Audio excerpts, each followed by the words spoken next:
بينزل بلاي باك على طول صوت. تشاركني معاك عشان عايزين نقول حاجه. عايز ايه؟ يعني نقول حاجه، يعني نسال بعض اسئله كده. خشبه ايه وبتاع ايه؟ وائل نور. افندم. مدحت صالح ليه ما بيشغلكش معاه؟ بيشغلنيش ايه؟ في المسلسلات. مسلسلات ايه؟ هو في حد شغال دلوقتي؟ قبل كده يعني حبيبي يا عاشق مع السقا ما حطكش ليه في شورت فانيلا وكاب؟ كانت نقله وحته كبيره.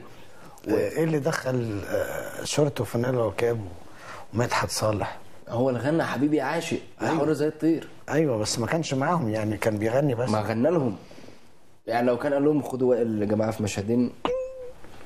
في مشهدين؟ ده انا عامل يجي 50 60 70 80 90 الف مصيبه.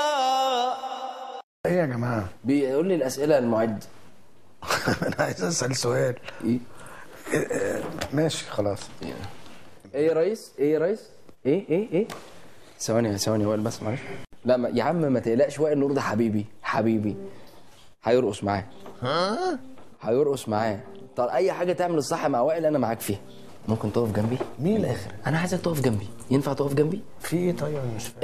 المنتج بتاع البرنامج ايمن عبد المعطي، بس يعني واحد قريبه فاهمني بيغني، عامل اغنيه كده جديده نزلت في القنوات وبتاع فاهم، عامل كليب جامد جدا فاهم زي هشام عباس كده بالظبط.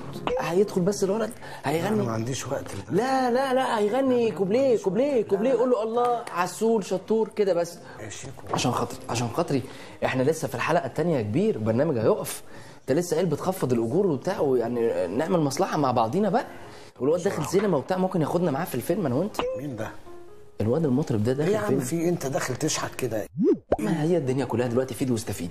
انت قول للواد احسنت وشطور وشوف هيعمل معاك ايه، وهنمشي البرنامج لاخوك وصاحبك حبيبك.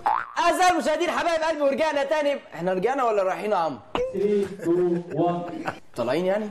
مش لازم تقول طالعين رجعنا يا عم. يا عم مش لازم تقول طالعين ولا رجعنا. في ايه جو الميكروباص اللي انت عايش فيه؟ اللي عاجبني في شخصيتك ان انت دايما مبتهج ومبسوط. احلى حاجه في الدنيا ما تشيلش هم يا صاحبي. كبرها. كل يوم بصور، ما باخدش اجازات.